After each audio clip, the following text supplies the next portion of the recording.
Bagong taon, bagong motor na naman na nilabas si Honda. Syempre, itong bago nilang Honda Click 160 Matte Cosmo Silver Metallic. So, nung unang nakita ko to dito guys sa kasa, naastigan talaga ako sa bago niyang color combo. Paano ba naman kasi, yung lining niya na orange at saka yung kulay niya na Cosmo Silver Metallic nag-complement. At ang kinaganda pa dito, mas pinaangas pa yung overall looks niya. Yun kasi, mas minimal na design, mas astig tingnan. Pero before muna natin ikutan to, dito na muna tayo guys sa kanyang technical specification. Of course, this Honda Click 160 is still powered by 157cc, 4-stroke, 4-valve, single overhead cam, liquid-cooled at ESP+.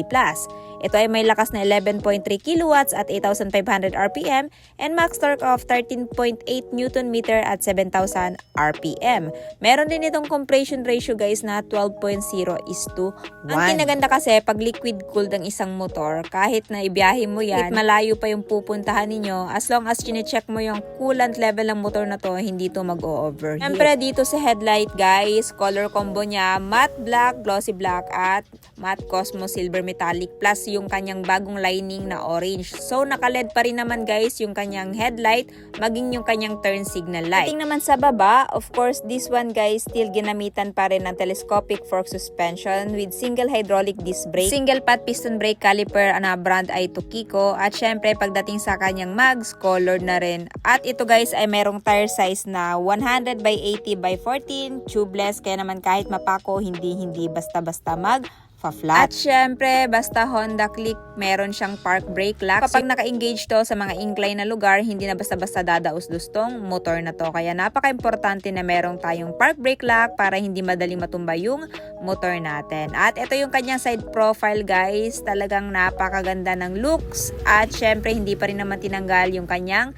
digital dashboard. So, yung mga information meron dito is fuel gauge, odometer, RPM indicator, trip 1, trip 2, at syempre yung mga indicators. Basically, lahat na ng information na hanapin mo sa motor na to, nandito na sa dashboard ni Honda Click. Tapos, syempre, hindi mawawala yung kanyang dalawang front pocket at mga switches. Syempre, ito yung kanyang mga brake lever. Meron din siyang idling stop system na nakapag-activate yan 3 to 5 seconds na hindi tumatakbo to, automatic mo shut off yung makina. In that way, mas makakatipid kayo sa gasolina. So, yan yung advantage kapag meron tayong idling stop as system. Syempre, hindi naman mawawala dito yung electric start, ayan, high beam, low beam horn, at turn signal switch. Lang baba naman, dito naman natin makikita yung front pocket. Syempre, dito meron na siyang malalim na pocket sa right. At dito naman sa left side, meron na din. So, yung kinaganda dito, meron na siyang charging port na pwede mo mapagsaksakan habang nasa long ride ka para hindi ka malobat. At syempre, pwede mo ding ilagay dito yung mga malilit mong personal belongings. At ang isa pa sa kinaganda dito kay Honda Click 160, meron siyang malawak na footboard na pwede mo mapaglagyan ng mga pinamalengke mo or di naman kaya pinagrocery or mga pinamili mo sa mall. Tapos meron siyang utility hook na pwede mapagsabitan ng plastic. So, pagdating sa texture guys, naka-rough na yan para hindi madaling madulas yung paa mo. At the same time, nandyan yung battery.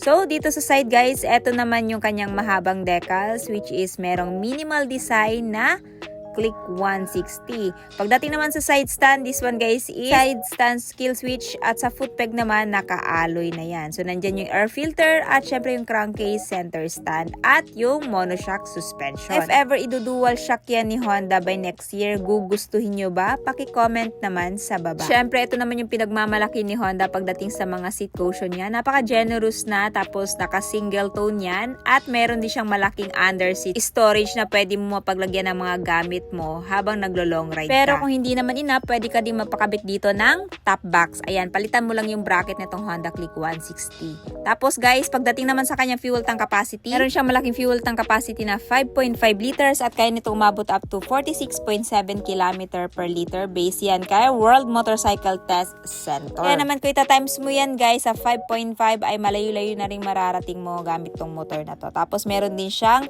tool organizer dito. Kaya for me, napaka-astig. Syempre, dito naman tayo sa taillight, naka-LED din. Then turn signal guys is naka-LED na din. Napakaliwanag na din ang buga niyang pagkagabi. May ilaw na din ng plaka at naka-reflector na din. Tapos yung kanyang mahabang tapaludo. Syempre, yung braking system guys, still drum brake pa rin. Kinaganda dito guys, siya po ay meron ng tire hugger. Tapos, naka-colored na din yung kanyang mags na may tire size na 120 by 70 by 14. Pagdating naman sa kanyang heat guard guys, this one guys is extended na hanggang sa pinaka pinakadulo, hindi siya half heat guard kundi full, kaya naman safe na safe yung legs nyo na hindi mapapasok gamit itong motor na to. At syempre yung napaka-astig niya din na exhaust and cap. So meron din itong ACG or alternating current generator. Kapag i-start to, tahimik na lang. Kaya ito din yung isa sa nagustuhan ko pagdating sa mga motor ni Honda. At syempre, ngayon naman, pag-usapan natin ang seat height kung abot nyo ba. So, si Honda Click 160 guys ay meron seat height na 778mm at ground clearance 138mm.